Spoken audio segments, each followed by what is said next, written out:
Então, esta exposição é uma exposição que procura assinalar os 120 anos da fundação da revista, Brutéria, que aconteceu no ano de 1902, e demos-lhe o título Esposar o espírito do tempo sem ceder a ele.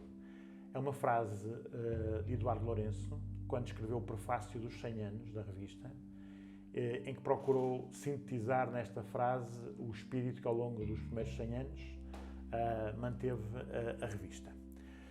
Bom, e diria que a exposição é uma exposição que procura traçar um percurso destes 120 anos, de que modo o espírito do tempo foi afetando o rumo da revista, e de facto tem uma história que podemos considerar épica, quase heroica, na medida em que é uma revista que atravessa o final da monarquia, a expulsão dos jesuítas na Primeira República, o regresso no Estado Novo, a maravilha diante das mudanças que se deram em 74 e depois, a par disso, vamos encontrar também aqui as diversas temáticas a que a revista se foi dedicando. Começa por ser uma revista de ciências naturais, com as 3 dimensões, botânica, zoologia e divulgação científica, para depois, em 1925, a divulgação científica se ter tornado numa revista de cultura, que é aqui ainda hoje subsiste. E, portanto, podemos dizer que se cruza na história da Brutéria filósofos, literatos, pensadores, cientistas, botânicos, políticos, todo o tipo de pessoas da Companhia de Jesus ou de fora dela, que ao longo destes 120 anos têm escrito na Brutéria. E procura esta exposição fazer uma pequenina amostra do que é que tem sido estes 120 anos.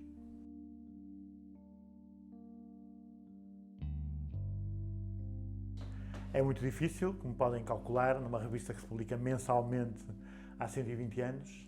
Em todo caso, a seleção que foi feita toca desde os editoriais mais marcantes dos diretores, particularmente Silva Tavares, Manuel Antunes, Luís Acha, Hermínio Rico, mas toca também temas que foram sendo abordados ao longo destes 120 anos, desde os anos da pandemia de 1918, que tem imensa atualidade, o regresso dos jesuítas do exílio, as relações que a Brutéria estabelecia com o Estado Novo. Podemos dizer que durante algumas gerações foi uma revista bastante da situação. Depois temas como as aparições de Fátima, ou a Guerra Fria, ou o Concílio Vaticano II, com algumas incursões pela filosofia, pela literatura, pela estética, pela poesia. Temos, por exemplo, uma referência à escritora Salete Tavares, de que este ano se completam o centenário de nascimento. Foi talvez uma das primeiras mulheres que escreveu na Brutéria.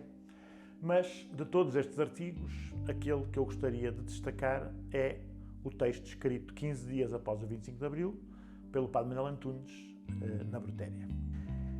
Então, 1974, 2 semanas depois, num dos mais emblemáticos ensaios publicados na Brutéria, assinado a 10 de maio de 1974, 15 dias após a Revolução de Abril, o padre Manuel Antunes revela-se como pedagogo da democracia, celebrando de modo entusiástico, mas lúcido, as profundas transformações que o Estado Novo determinaria na vida política e social portuguesa.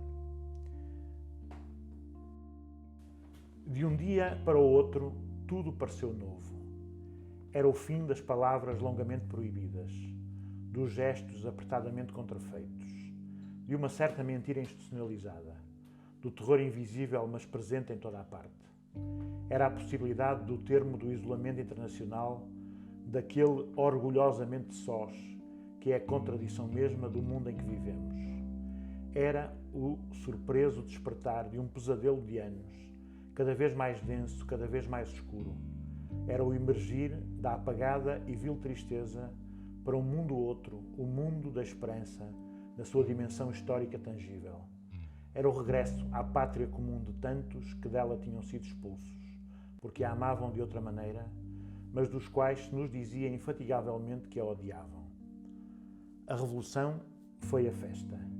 Festa dos cravos de maio, da confraternização do povo e das Forças Armadas, do entusiástico coletivo, de uma certa irmandade não fingida, de uma vasta disponibilidade à abertura, de uma por vezes cândida e larga espontaneidade. E de repente o país pôs-se a falar. Nestes últimos 15 dias, Portugal tem sido um país que discute, um país que reivindica o possível e o impossível, um país que quer tomar nas mãos o próprio destino, um país que, embora de forma não raro confusa, se esforça por traçar o seu futuro, um país que busca reencontrar a própria identidade, como em 1385, em 1640, em 1820, em 1910, em 1926.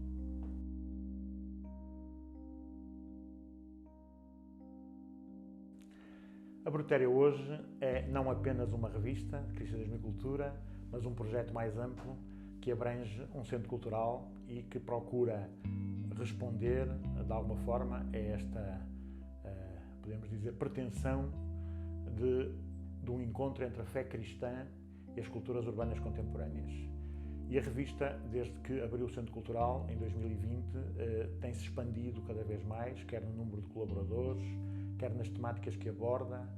Já desde o final dos últimos anos em que esteve ainda na antiga casa, que procurou abrir-se mais ao campo da crítica literária, crítica de cinema, de teatro, de arte, e isso, sem dúvida, foi uma grande mudança que se deu quando se criou o Caderno Cultural e quando a revista começou a ter uma maior abrangência. Aquilo que me parece importante realçar é que as temáticas continuam a ser as mesmas que ao longo, sobretudo dos últimos 100 anos, quando nasceu a revista cultural, se dedica, temas de atualidade, temas de filosofia, temas de história, temas de política, temas de economia, temas de literatura, crítica literária particularmente, procurando ser uma revista que nos dá uma leitura serena dos acontecimentos, uma leitura serena das tendências sociais e culturais, uma leitura mastigada, procurando um bocadinho contrariar uma tendência de leituras imediatistas da realidade. E podemos dizer que esse continua a ser um dos grandes polos de atenção da revista no período atual.